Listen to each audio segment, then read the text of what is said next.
नमस्कार दोस्तों। आज की कहानी। गोपाल बहुत आलसी व्यक्ति था। घर वाले भी उसकी इस आदत से परेशान थे।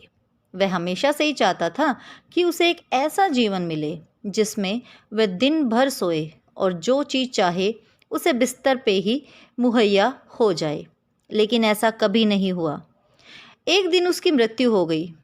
मृत्यु के बाद वह स्वर्ग में पहुंच गया, जो उसकी कल्पना से भी सुंदर था। गोपाल सोचने लगा, काश मैं इस सुंदर स्थान पर पहले आ गया होता।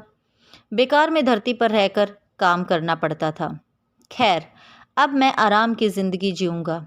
वह यह सब सोच ही रहा था कि एक देवदूत उसके पास आया और हीरे जवाहरात जड़े बिस्तर की ओर इशारा करते हुए बोला, आप इस पर आराम करें। आपको जो कुछ भी चाहिए होगा बिस्तर पर ही मिल जाएगा। यह सुनकर गोपाल बहुत खुश हुआ। अब वह दिन रात खूब सोता।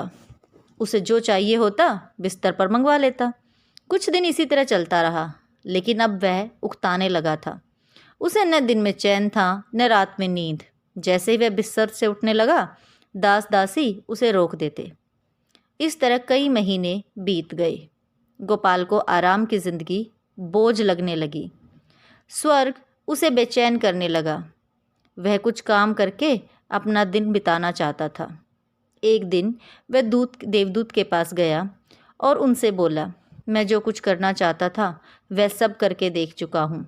अब तो मुझे नींद भी नहीं आती। मैं कुछ काम करना चाहता हूँ। क्या मुझे कुछ काम मिलेगा? आपको यहाँ आराम करने के लिए लाया गया है। यही तो आपके जीवन का सपना था। माफ़ कीजिए, मैं आपको कोई काम नहीं दे सकता, देवदूत बोला। गोपाल ने चिढ़कर कहा, अजीब बात है, मैं इस जिंदगी से परेशान हो चुका हूँ। मैं इस तरह अपना वक्त नहीं गुजार सकता। इससे अच्छा तो आप मुझे नरक में भेज दीजिए। देवदूत ने धीमे स्वर में कहा, आपको क्या लगता है आप कहाँ हैं, स्वर्ग में या नरक में? मैं कुछ समझा नहीं, गोपाल ने कहा।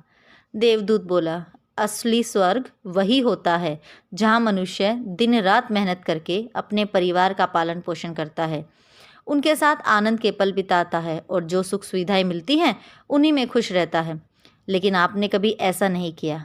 आप तो हमेशा आराम करने की ही सोचते रहे।